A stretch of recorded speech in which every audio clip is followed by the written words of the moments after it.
Halo rekan-rekan dimanapun berada, mewakili Bara Digital Ministry, saya Feby Timotius mengucapkan Selamat Natal 2024 dan Tahun Baru 2025. Biarlah tahun yang sudah kita lewati bersama-sama dan tahun yang akan kita jalani penyertaan Tuhan dan pimpinan Tuhan bersama dengan kita semua. Malam ini kita akan mengawali tahun ini dengan pembelajaran firman Tuhan tentunya. Dan yang akan memimpin adalah hambanya Pendeta Samuel Sugiarto dengan tema Can You See Him? Jadi teman-teman pantengin dari awal hingga akhir.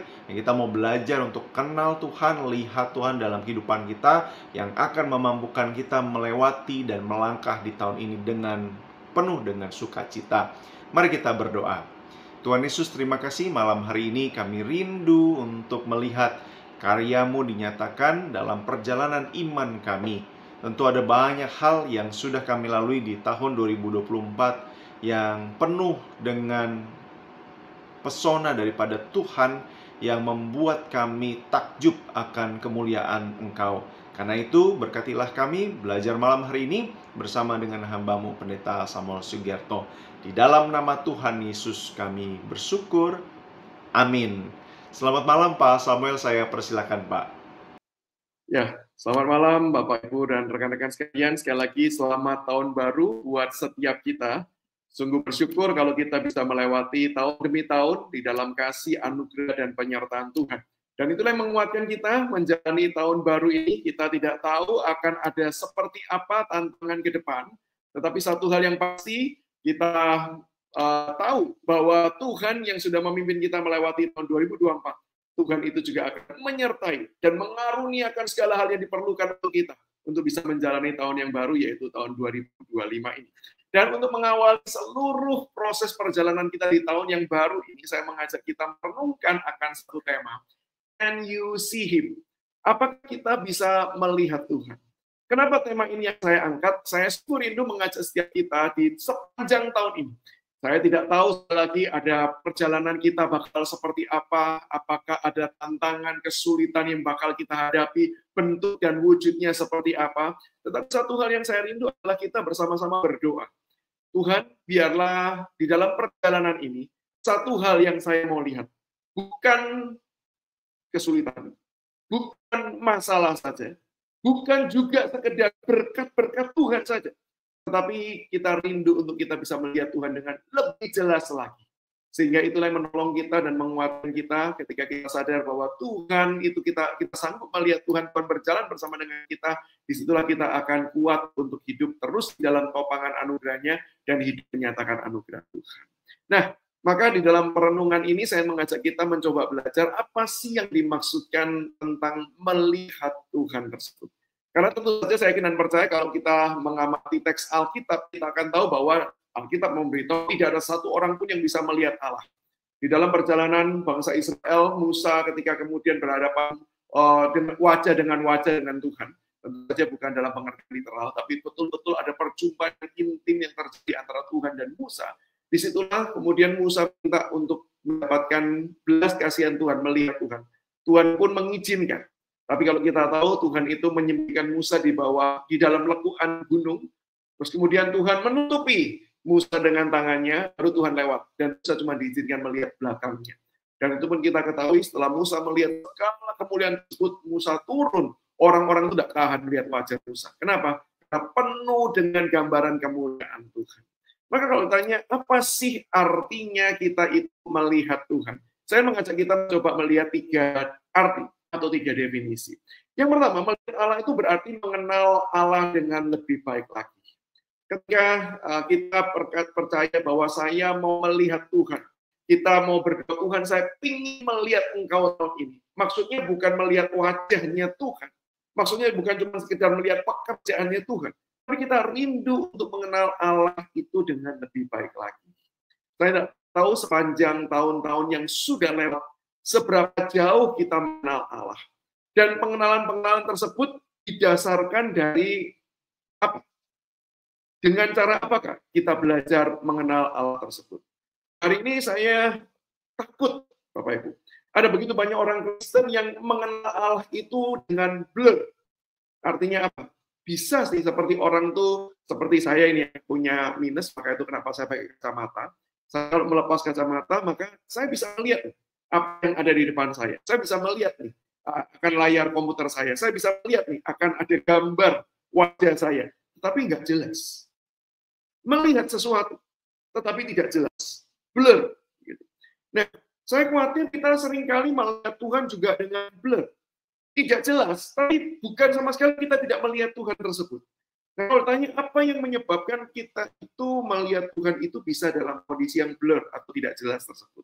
Bisa jadi karena kita itu membangun teologi kita, pengenalan kita akan Tuhan, itu hanya didasarkan dari pengalaman-pengalaman subjektif saja. Saya percaya pengalaman-pengalaman subjektif itu Tuhan berikan untuk kita itu semakin teguh di dalam kebenaran yang Tuhan sudah nyatakan secara objektif, yaitu melalui firman Tuhan. Tetapi seringkali yang terjadi adalah orang lupa firman Tuhan. Orang cuma ingat pengalaman-pengalaman yang dilewatinya saja. Sehingga nggak heran ketika dikatakan, oh Tuhan itu selalu menjawab mengabulkan doa saya. Tuhan itu baik. Pertanyaannya, apakah Tuhan itu sekedar baik? Karena Tuhan itu menjawab dan mengabulkan doa saja. Apakah ketika Tuhan itu berkata, tunggu, Tuhan tidak langsung memberikan jawaban doa, apakah berarti dia tidak baik? Nah, sehingga di dalam bagian ini kita perlu mawas diri. Jangan sampai kemudian kita itu mengasosiasikan dan menyamakan Tuhan itu dengan pengalaman-pengalaman hidup yang kita sudah lalui.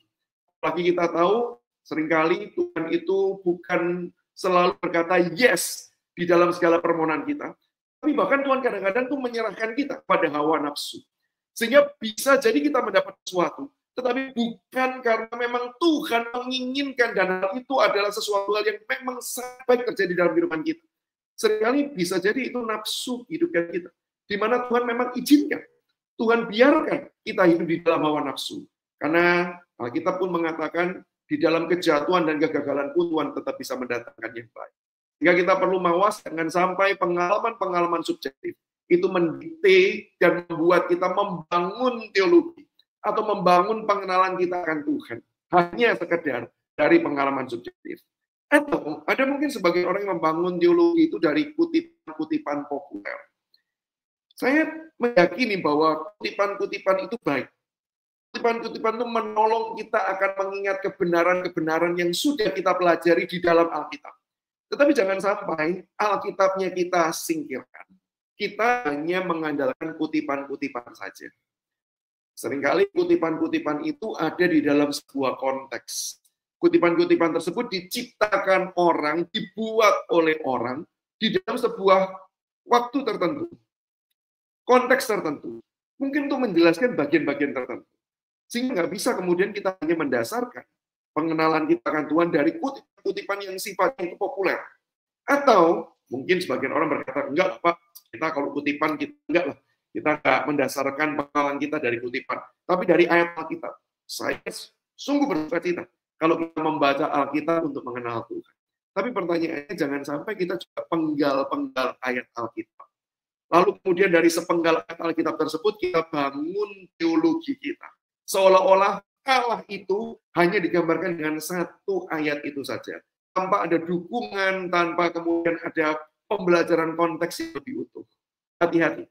Saya tahu ada beberapa orang yang suka menyebar di WA atau kemudian di sosial media ayat firman Tuhan, penggalan-penggalan firman Tuhan.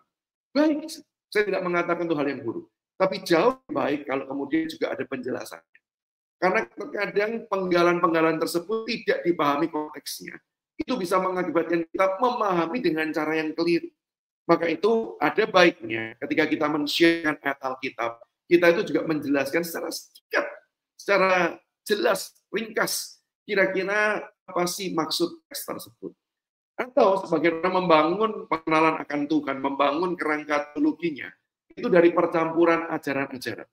Apalagi kita tahu sejak zaman pandemi, begitu banyak ajaran-ajaran ada di YouTube, ada di sosial media, kita bisa ikuti. Sometimes tanpa pembelajaran yang sifatnya itu lebih utuh. Kita suka comot-comot. Sebagian ambil dari bagian ini, sebagian ambil dari pengajaran-pengajaran yang lain. Bisa jadi 2 atau 3 atau beberapa pengajaran tersebut bukanlah pengajaran yang konsisten satu sama lain. Sehingga ketika kita membangun kehidupan iman kita, pengenalan kita akan Tuhan, dari compotan-compotan dan kita mencampur adukan ajaran-ajaran tersebut, maka di situ kita bisa jadi mengenal Allah bukan dengan tepat. Bisa jadi tetap dan blur. Dan bisa jadi kita membangun pengenalan kita akan Tuhan itu hanya sekedar dari ajaran teolog-teolog saja. Jadi bagi sebagian orang yang suka membaca buku, bahkan buku-buku teologi, pertanyaannya adalah apakah kita juga membaca kebenaran Alkitab, membaca firman yang merupakan pernyataan kebenaran Allah itu sendiri. Bukan sekedar buku-buku teologi. Saya mengatakan membaca buku teologi, mendengarkan khotbah dan pengkhotbah itu baik, tapi bukan berarti kita cukup hanya sekedar dengan seperti itu. Maka mari kita mencoba di awal tahun ini kita mengevaluasi, terus kita membangun komitmen kehidupan kita. Kita mau mengenal Allah dengan lebih baik lagi, dengan lebih tepat lagi. Karena saya percaya pengenalan yang benar itu akan membuat kita semakin takjub akan Tuhan. Ketika kita mengenal Allah yang sudah menyatakan diri dalam segala kemuliaan dan dalam segala kedaulatan Tuhan, di dalam segala kebesaran Tuhan, maka saya percaya salah satu ciri tanda bahwa kita sudah mengenal Allah dengan tepat adalah muncul rasa kagum, muncul rasa hormat kepada Tuhan. Kenapa? Karena memang Dia Tuhan. Kalau sampai kita semakin tahu Tuhan, tetapi semakin kita tidak hormat, semakin kita tidak kagum, semakin kita tidak menyembah Tuhan, maka saya khawatir jangan-jangan itu bukan Tuhan.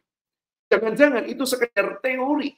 Jangan-jangan itu bukanlah kebenaran yang Tuhan menyatakan bagi setiap kita. Saya juga percaya bahwa pengenalan yang benar akan Tuhan itu akan membuat kita semakin tunduk dan takluk untuk kita tuh mau taat kepada Tuhan.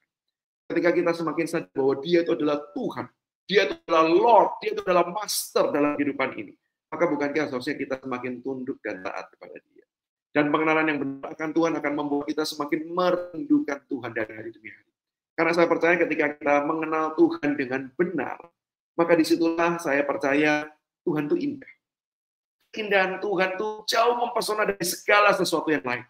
Maka nggak heran Paulus di dalam surat-suratnya dia mengatakan bahwa mengenal Tuhan itu cukup. Bahkan segala sesuatu yang lain yang dulu dianggapnya itu berharga, sekarang dianggapnya sampah. Dibandingkan pengenalan akan Kristus Yesus Tuhan kita. Maka saya percaya ketika kita mengenal Allah dengan benar, kita akan dibuat semakin hari semakin jatuh cinta dengan Tuhan. Sehingga kita semakin rindu untuk mengenal Dia lebih dan lebih lagi. Nah, ini adalah hal pertama.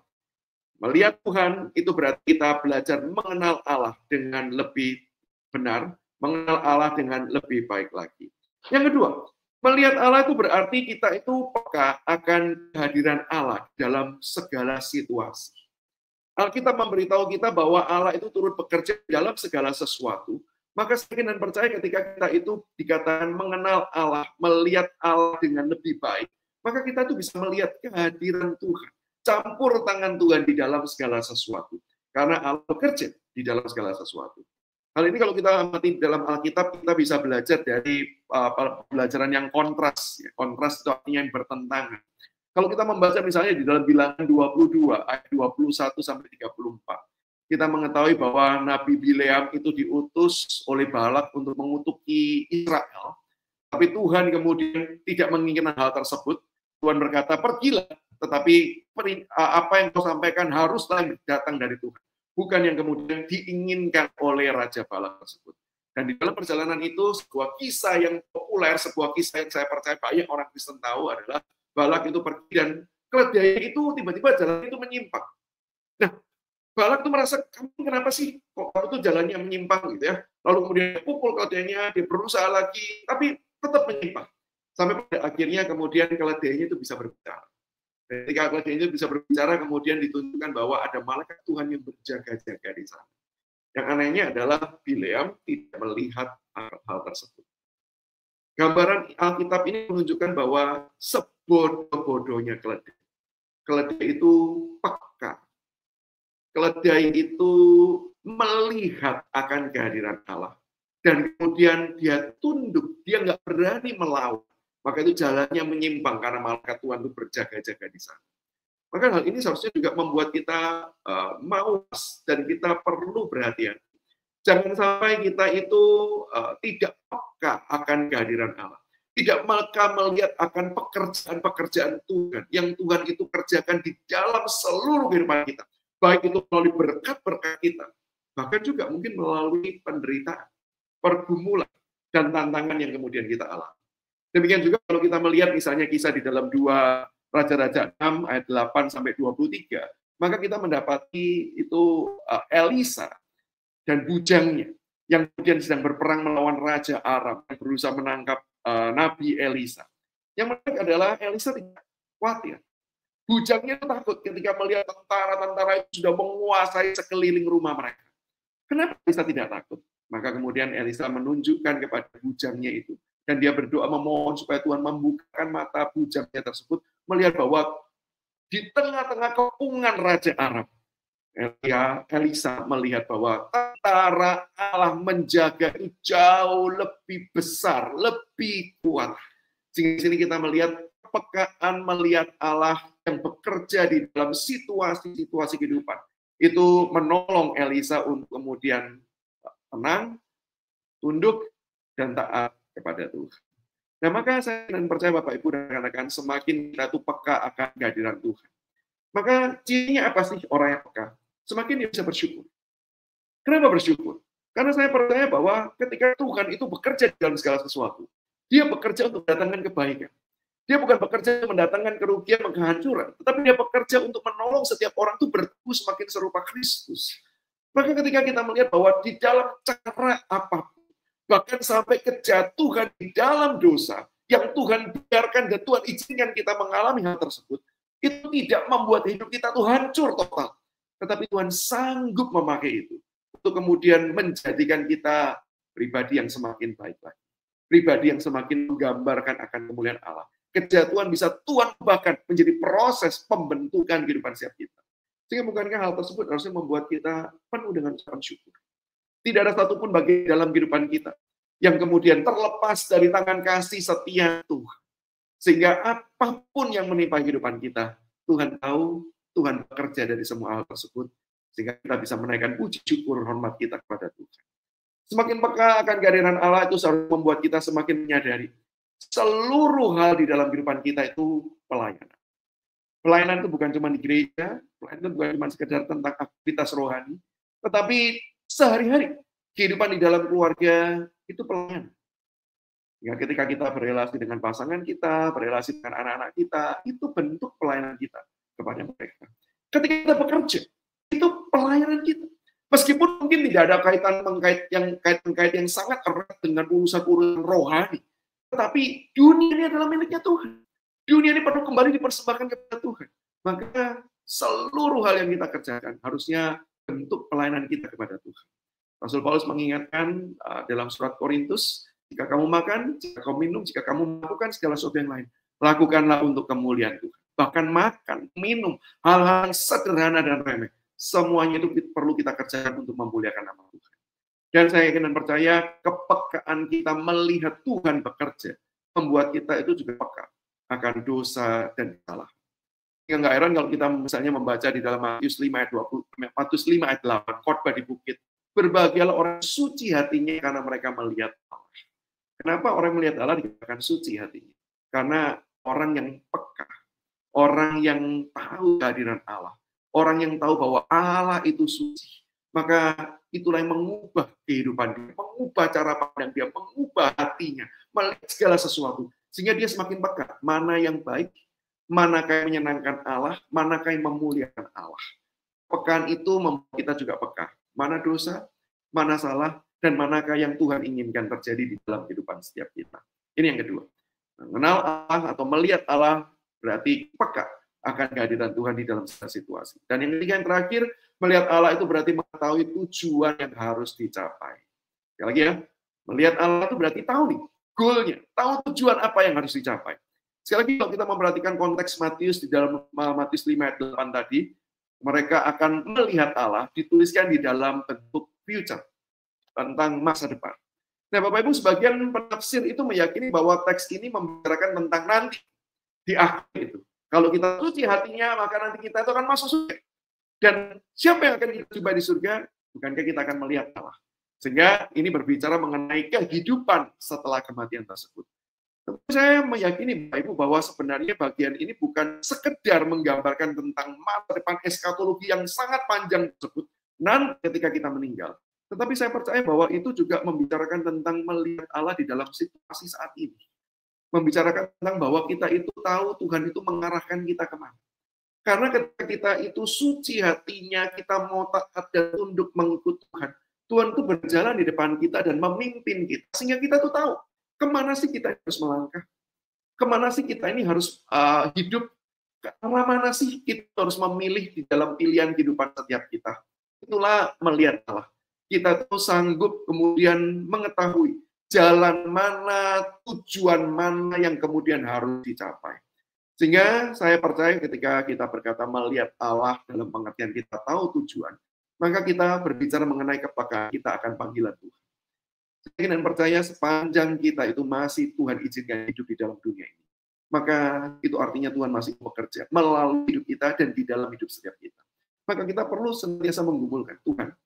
Kalau Tuhan izinkan saya memasuki tahun yang baru, tahun 2025, maka apa sih yang menjadi panggilan Tuhan bagi saya? Apa yang menjadi kerinduan Tuhan? Kenapa masih memberikan saya nafas kehidupan?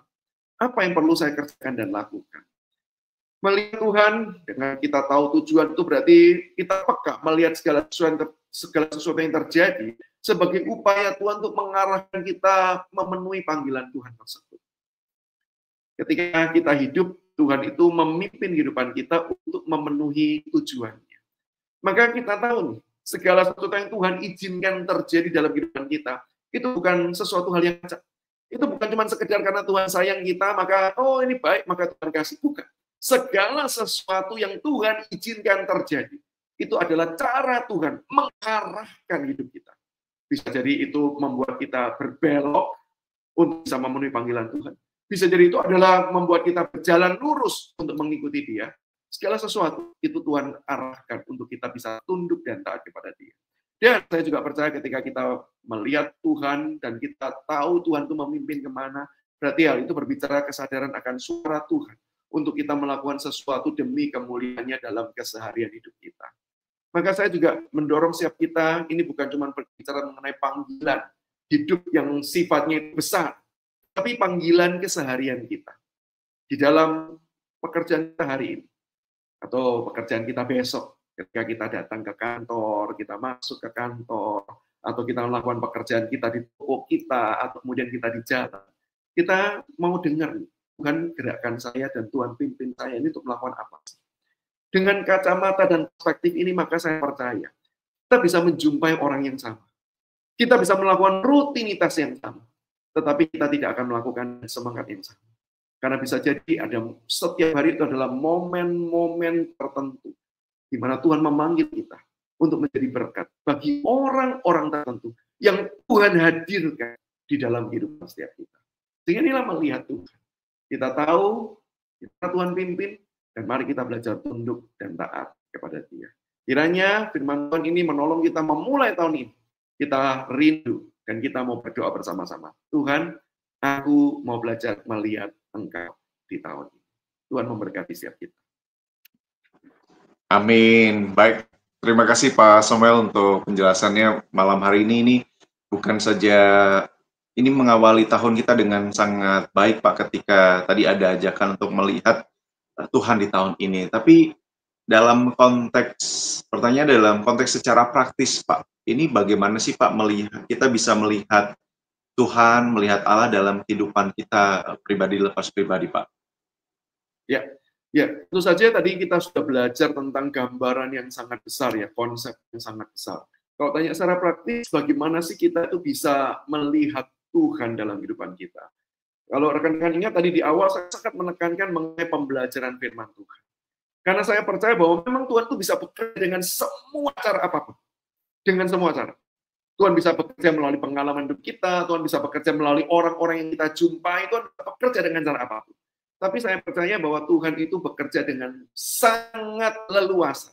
Ketika kita itu membiarkan diri kita itu dikuasai oleh firman Tuhan. Saya sengaja menggunakan kata dikuasai firman Tuhan. Karena itu mau memberikan penekanan bahwa kita bukan sekedar membaca Alkitab.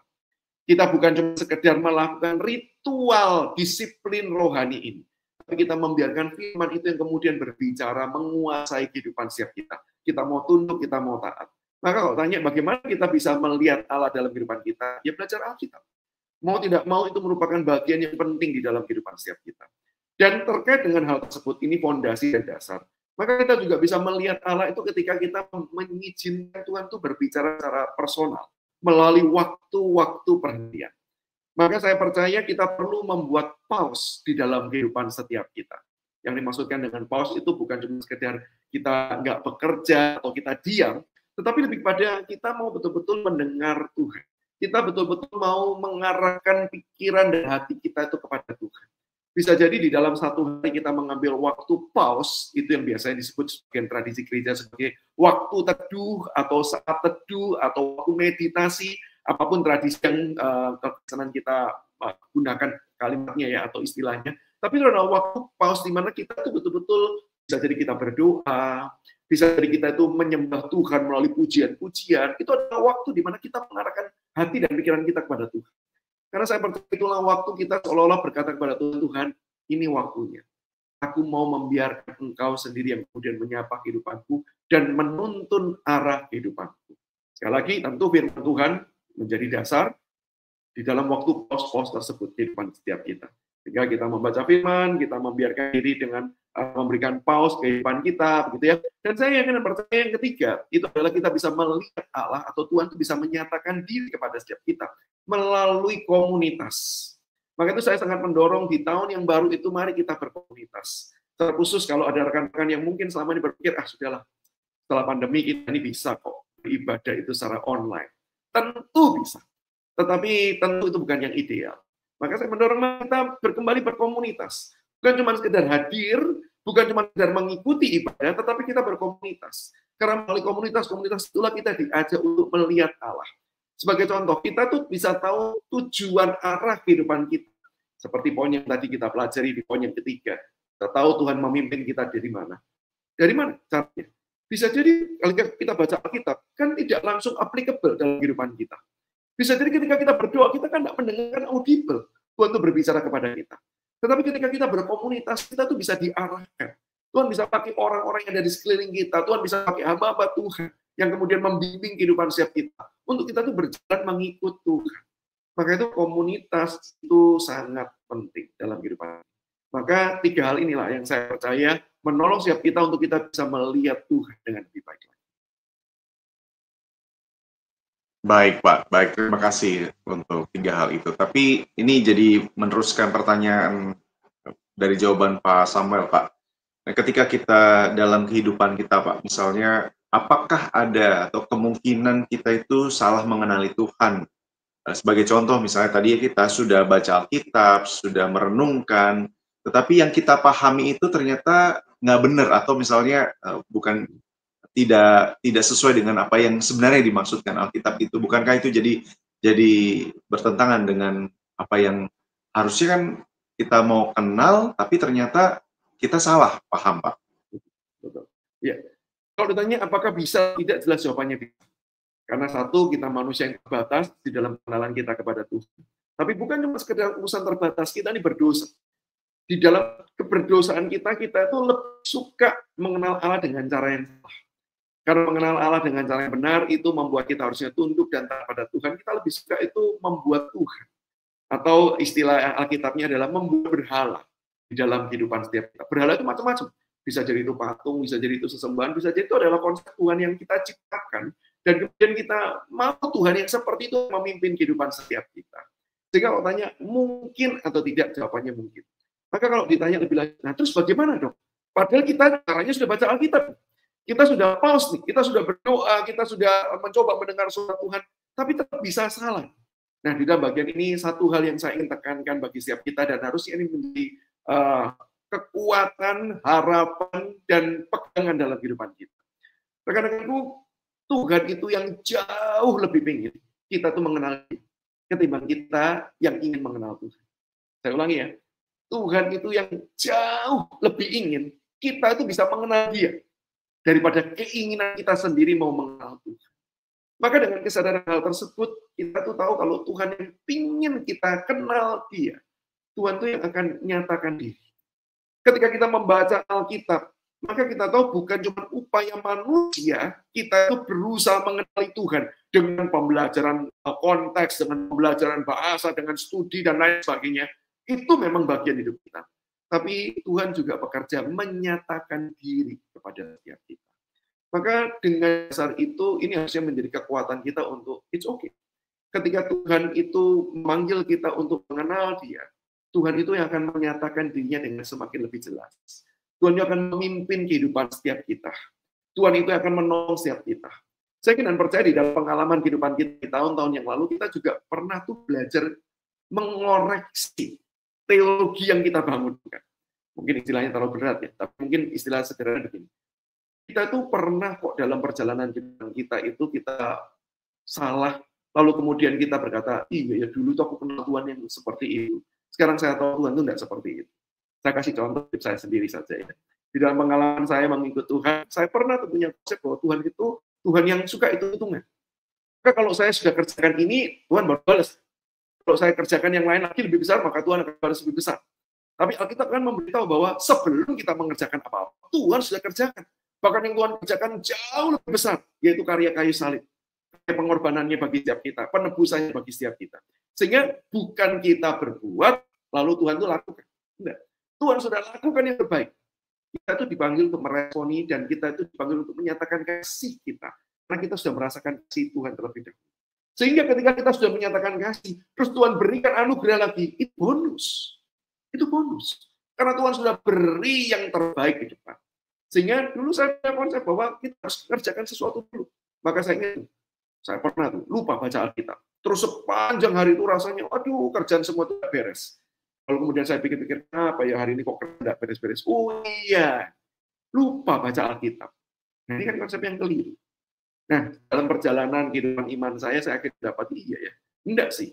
Tidak ada kaitannya antara saya tidak baca Alkitab hari itu dengan quote-unquote kesialan yang saya alami dalam kehidupan saya. Nggak ada kaitannya. Bisa jadi memang di tengah-tengah pergumulan saya, perjalanan hari itu, memang ada banyak hal yang tidak terjadi sesuai ekspektasi saya. Tapi bukan berarti itu sebagai hukuman saya yang tidak atau lalai di dalam membaca Alkitab.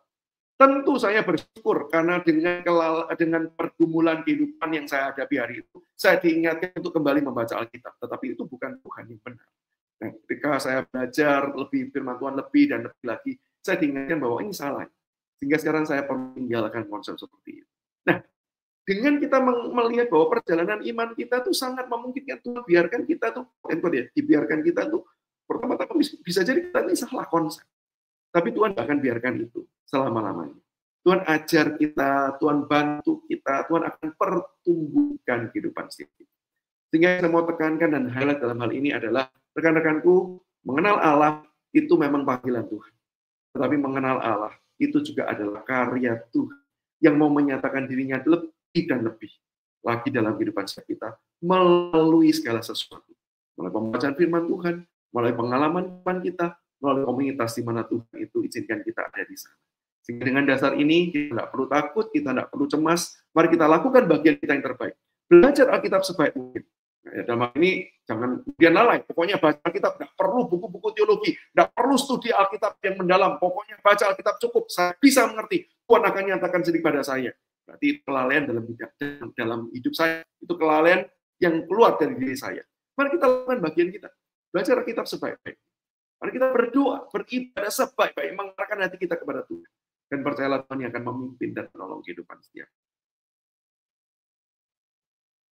Baik, sangat jelas sekali Pak Samuel. Jadi buat teman-teman jangan kecewa atau jangan jadi merasa makin terpuruk begitu ya ketika kita bahkan tadi misalnya nggak mengerti atau punya kesalahan di masa lalu tentang teologi kita.